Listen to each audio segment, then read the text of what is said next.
Academy காவலர் மற்றும் ராணுவ பயிற்சி மையம் நம்ம மிக ஆவலோட எதிர்பார்த்திருந்த எஸ்ஐ தமிழ்நாடு போலீஸுக்கான எஸ்ஐ வந்து பார்த்தீங்கன்னா நோட்டிஃபிகேஷன் அறிவிச்சிட்டாங்க.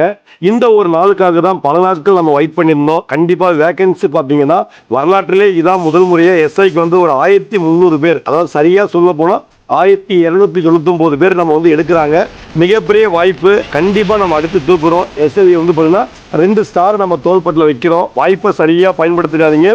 இது மட்டும் இல்லாமல் கண்டிப்பாக 2026 வந்து பார்த்தீங்கன்னா எலெக்ஷன் வர்றதால நமக்கு வந்து பார்த்தீங்கன்னா எலெக்ஷன் தேதி அறிவிக்கிறதுக்கு முன்னாடி 3 மாதத்துக்கு முன்னே அப்பாயின்மெண்ட் ஆர்டர் கொடுத்தே ஆகணும். அப்போ அந்த வகையில் நம்ம கணக்கு பண்ணி பார்த்தோன்னா 6 மாதத்தில் written exam, physical, medical, overall இது எல்லாத்தையும் இந்த 6 மாதத்துலேயே நமக்கு முடிக்கணும். அப்போது கண்டிப்பாக வந்து பார்த்தீங்கன்னா ரிட்டன் எக்ஸாமுக்கு 2 மாதம், ஃபிசிக்கலுக்கு அதிகபட்சம் 1 மாதம் 1.5 மாதம் தான் டைம் தருவாங்க.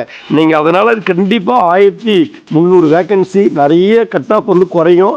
ஆனால் வந்து கண்டிப்பாக ஷார்ட் பீரியட்னால கண்டிப்பாக நீங்கள் ரிட்டன் எக்ஸாம் படிக்கும்போது ஃபிசிக்கலும் தொடர்ந்து பண்ணிகிட்டே இருங்க. அதனால தான் அப்படி பண்ணால் மட்டும்தான் நம்ம எஸ்ஐ ஆக முடியும். 2வது கண்டிப்பாக வந்து பார்த்தீங்கன்னா அடுத்த ஆண்டு எலெக்ஷன் வரதால பிசிக்கான நோட்டிஃபிகேஷன் அதிகபட்சமாக ஒரு 15லேருந்து 1 மாதத்துக்குள்ளே வந்துடும். கண்டிப்பாக இதே போல் அதாவது 10,000 வேகன்சிக்கு மேலே பிசிக்கு நம்ம எதிர்பார்க்கலாம். வாய்ப்பை சரியாக பயன்படுத்துங்க. எஸ் அகாடமியில் பிரத்யேகமான ரிட்டன் எக்ஸாம் கோச்சிங்கும் ஃபிசிக்கல் கோச்சிங்கும் போயிட்டுருக்கு. வாய்ப்பை சரியாக பயன்படுத்துங்க. இந்த ஆண்டு நீங்கள் எஸ்ஐ ஆகணும்னா யார் ரிட்டன் எக்ஸாமோட ஃபிசிக்கலோட கரெக்டாக பண்ணுறாங்களோ அவங்களுக்கு தான் போஸ்டிங் கிடைக்கும். இதில் எந்த ஒரு மாற்று கருத்துமே இல்லை. 1300 வேக்கன்சியாக கண்டிப்பாக கட் ஆஃப் ரொம்ப கம்மியாகும். அதனால் வந்து பார்த்தீங்கன்னா நல்லா படிங்க, ஃபிசிக்கலோட படிங்க. ஓகேங்களா? வாழ்த்துக்கள்மா. தேங்க்யூ.